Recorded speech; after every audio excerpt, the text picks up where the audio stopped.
RT? Question more. First of all, there is no end in sight to this crisis unless it's being treated at its very source. And that is the place from where these people are coming from. You know, these poor people are being used as a sort of a battering ram without their own consent. They've been made homeless by NATO Western interventions. And now I think America is using them to weaken Europe to its own will. So they're really chess pieces, not of their own doing. And they're really, really caught in a bad place. But so are the countries through which they're going. And Hungary has said 2 months ago that they're going to close the border, they're going to control the border. So this is not something that happened overnight.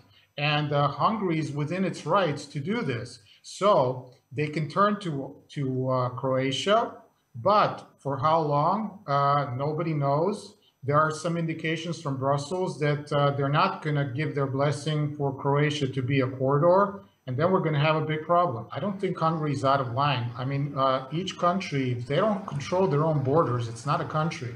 And Hungary gave everyone fair time. They announced that they're going to build a fence and control their border back in June. And you know they've been really faced with an onslaught, you know, a flood of migrants. And look what happened with Germany. The thing is, when you have thousands of people passing through, and if you just let them through uncritically and without adequate controls, you don't know who you're letting in. In Serbia, you can see. Well, Germany's managed to do it up to a point, but they've been forced to close their borders as well. I mean, to bring back border controls. So that means that even Germany can't control this. They need to institute border controls. Hungary doesn't have nearly the capacity that Germany does. But you know something? It's very well coordinated. That Hungary closes borders at about the same time that Germany and Austria put back border controls. It might very well be that Germany has given a kind of a blessing from behind the scenes to Hungary to do this, because there's no other explanation. Germany's criticizing Hungary, but nobody's doing anything to stop Hungary from doing what it's been doing. If Hungary is very serious about closing its borders, limiting the numbers of people that can enter Hungary. Croatia has shown itself to be open right now, but who knows how it will be in a week's time. If they can't get through, then they might try through Bosnia, but pretty soon there's going to be chaos in Bosnia as well. And today we have news that Slovenia is going to institute border controls as well. And so if migrants enter, let's say, Croatia or even Bosnia, they still have to go through Slovenia to get to the EU.